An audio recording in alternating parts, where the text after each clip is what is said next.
बोलो सतगुरुदेव की जय हो। एक काना कर्ण तपस्वी था। उसने 22 लाख वर्ष तक तप किया। फिर उसके लिए विमान आया लेने के लिए। अब चलो तुम याद किए हो धर्मराज दरबार में, चलो। उसको इतना अभिमान हो गया था कि मेरे जैसा जाजुल तप किसी ने नहीं किया होगा। रास्ते में एक पत्थर पर शिला थी। एक पत्थर का बहुत बड़ी पत्थर था और उसके चारों तरफ उन पार्षदों ने कहा, जो उसको लेने आए थे वो दूतों ने कहा कि तपस्वी जी आप इस परशिला के चारों तरफ एक परिक्रमा देकर आओ, ये नियम है।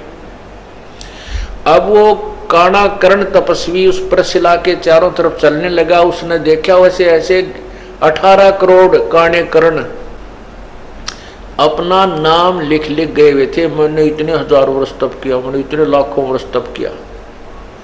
तब उस काने कर्ण ने के मन में ये आई कर तेरे से एक जाजुल तपस्वी है, तेरा तप तो कुछ भी नहीं। एक उसका विमान तोड़ा।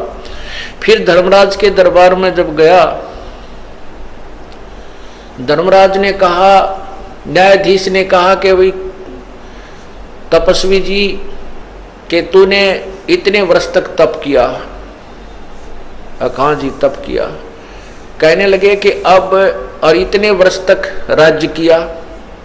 तो कहने लगा धर्मराज के मैं न्याय करूं या रहम करूं, अदल करूं, अदल माने न्याय, अदल करूं या फजल करूं, फजल माने रहम।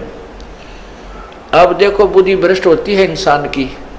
अब क्या मन में आता है उस तपस्वी के कि ये रहम क्यों कराऊं इससे, मैंने ही तप किया और मैंने ही राज्य प्राप्त किया। अब ये इसमें रहम की क्या आवश्यकता पड़ेगी? कहने लगा न्याय कर, अदल करो। वो कहता है कि मैंने 22 लाख वर्ष तप किया, इतने वर्ष राज्य किया, तो इसमें रहम की क्या आवश्यकता है, आप न्याय करो। तब धर्मराज ने कहा कि जिस टुकड़ी पत्थर की टुकड़ी के ऊपर बैठकर, जिस पत्थर की शिला पर बैठकर तूने तप किया था वो किसकी थी? तेरी थी या मेरी थी? बता। अब वो ये कहे कि मेरी थी तो धर्मराज कहता कि लाया क्यों नहीं, फिर उसने अपनी साथ में तेरी थी तो। तब उसने कहा वो तो महाराज आपकी थी।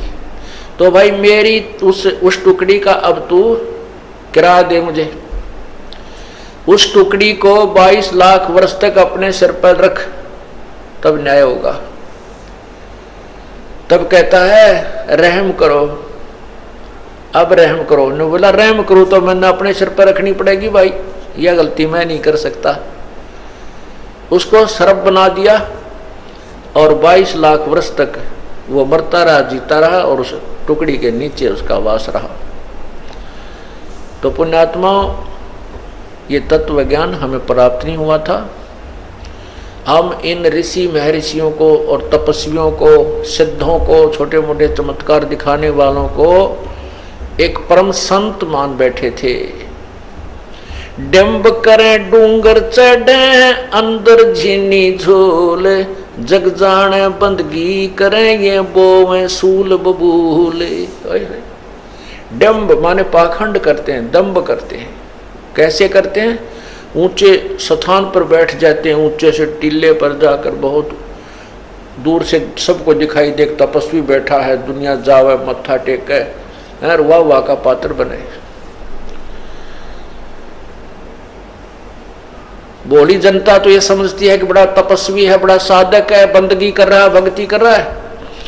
और तत्व ज्ञान से परिचित संत कहता है ये तो अपने आने वाले जीवन में, भविष्य में बबूल के बो रहा है, उन कांटों को बो रहा है जो इसी ने उनके ऊपर चलना पड़ेगा। डंब करे डूंगर चढ़ ये अंदर झीनी झूले, जग जाने बंदगी करे ये बोवे सूल बबूल।